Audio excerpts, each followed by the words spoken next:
नमस्कार दोस्तों। 18 अप्रैल 1912 अमेरिका के न्यूयॉर्क में लगभग रात के 10 बजे का समय था।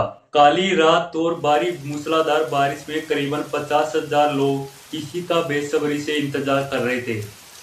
यह वो काली रात थी जब अमेरिका में एक दर्द का सैलाब आने वाला था। ये 50,000 लोग करीबन 3 दिनों से एक दुनिया के सबसे बड़े जहाज टाइटैनिक का इंतजार कर रहे थे। दुनिया का सबसे बड़ा और लग्जरी और कभी न डूबने वाला जहाज अपनी पहली यात्रा पर निकला था। टाइटैनिक के अमेरिका पहुंचने से पहले खबर आती है टाइटैनिक अटलांटिक महासागर में डूब चुका है।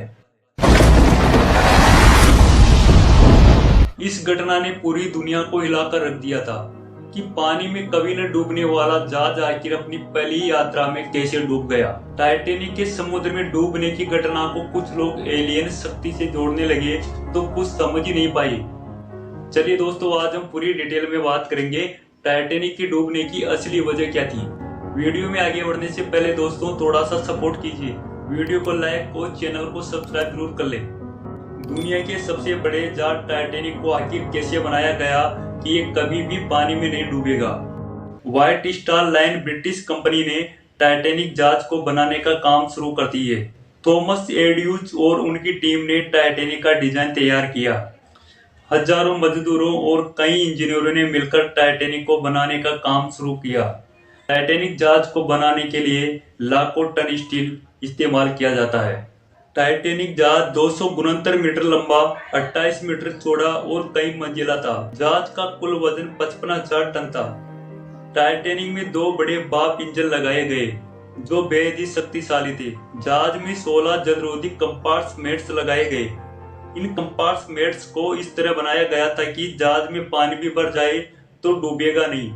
टाइटैनिक को 3 कैटेगरी में बनाया गया था। टाइटैनिक के यात्रियों के भव्य dining room, swimming pool, gym, तुर्की स्नान घर, कई रेस्टोरेंट भी मौजूद थे। दूसरी और तीसरी क्लास के यात्रियों के लिए भी रहने और खाने की अच्छी व्यवस्था थी।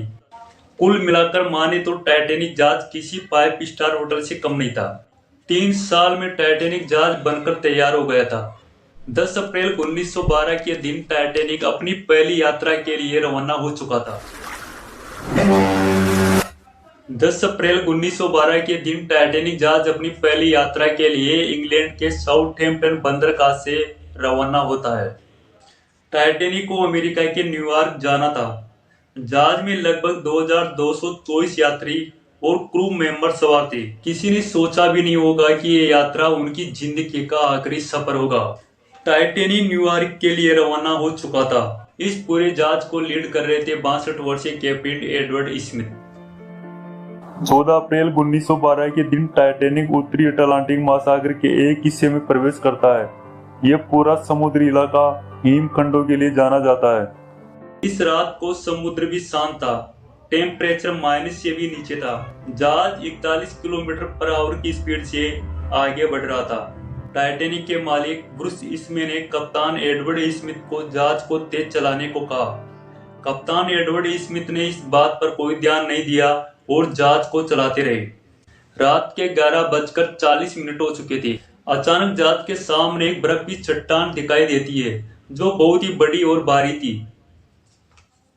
कप्तान एडवर्ड स्मिथ ने जहाज की दिशा को बदलने को कहा। जहाज की स्पीड ज्यादा होने की वजह से जहाज मुड़ नहीं पाया और सामने बर्फ की चट्टान से टकरा जाता है। कप्तान एडवर्ड ने रोकने की काफी कोशिश की लेकिन हर कोशिश नाकाम रही। टकराने के बाद टाइटैनिक जहाज में पानी भरने लगा। रात के करीबन 2:20 पर टाइटैनिक जहाज टूटकर 2 टुकड़ों में अलग हो जाता है और अटलांटिक महासागर में डूब जाता है। जहाज के डूबने के बाद लोग बर्फीले पानी में मदद की उम्मीद कर रहे थे। पानी इतना ठंडा था कि कोई भी व्यक्ति 20 मिनट से ज्यादा जिंदा नहीं रह सकता था। करीबन 1500 लोगों की मौत हो चुकी थी। किसी को यकीन ही नहीं हो रहा था कि दुनिया का सबसे बड़ा और कभी न डूबने वाला जहाज आखिर अपनी पहली यात्रा में कैसे डूब गया। क्या टाइटैनिक डूबा था या किसी ने इसे खत्म करने की साजिश रची थी। सबसे बड़ा सवाल तो ये खड़ा हो गया कि दुनिया का सबसे बड़ा और सबसे भारी जहाज जो कभी पानी में डूब नहीं सकता, वो आखिर अपनी पहली ही यात्रा में कैसे डूब गया। गुड एज गोल्ड बुक में टाइटैनिक के डूबने की वजह बताई गई। इस बुक में दावा किया गया है कि चालक दल चाहता तो इस घटना को टाल सकता था। बर्फ की चट्टान दिखने के बाद भी चालक दल के पास काफी समय था। चाहते तो जहाज की दिशा बदल सकते थे। टाइटैनिक पर दो तरह की स्टीयरिंग काम कर रहे थे। जबकि कुछ चालक दल को एक ही सिस्टम की जानकारी थी तो बाकी दल को दूसरे सिस्टम की जानकारी थी। अचानक दोनों सिस्टम के बीच भी तालमेल टूट गया।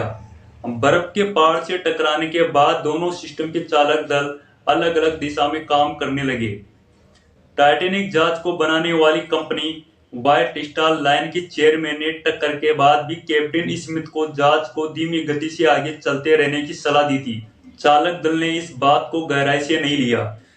टाइटैनिक के डूबने की सबसे बड़ी वजह इसकी तेज रफ्तार को माना जाता है।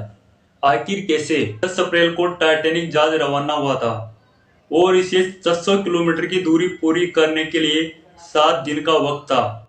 उस दौर में टाइटैनिक सबसे तेज चलने वाले जहाज की लिस्ट में आना चाहता था।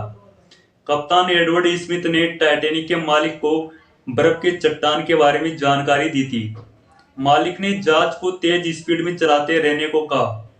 यदि टाइटैनिक की स्पीड कम होती तो शायद बर्फ की चट्टान को टाला जा सकता था। टाइटैनिक के अचानक से रुक जाने से यात्री अपने कमरों में लगे छोटे छोटे खिड़कियों को खोलकर हालात का जायजा लेने लगे। सभी यात्रियों को अनाउंस किया गया कि वो छत पर आ जाए। इस हड़बड़ाहट में 12 खिड़कियां खुली रह गई, जिससे जहाज में पानी भरने लगा। यात्रा के दौरान टाइटैनिक को अन्य जहाजों द्वारा भी कई चेतावनियां मिली थी कि आगे बर्फ की चट्टान है। इस चेतावनियों पर भी कोई ध्यान नहीं दिया गया। टाइटैनिक जहाज पर जीवन रक्षक नौकाओं की भी कमी थी। टाइटैनिक की विशालता और इनकी क्षमता को देखते हुए इस पर सिर्फ 20 जीवन रक्षक नौकाएं थी, जिसमें सिर्फ 1100 लोगों की जान बचाई जा सकती थी।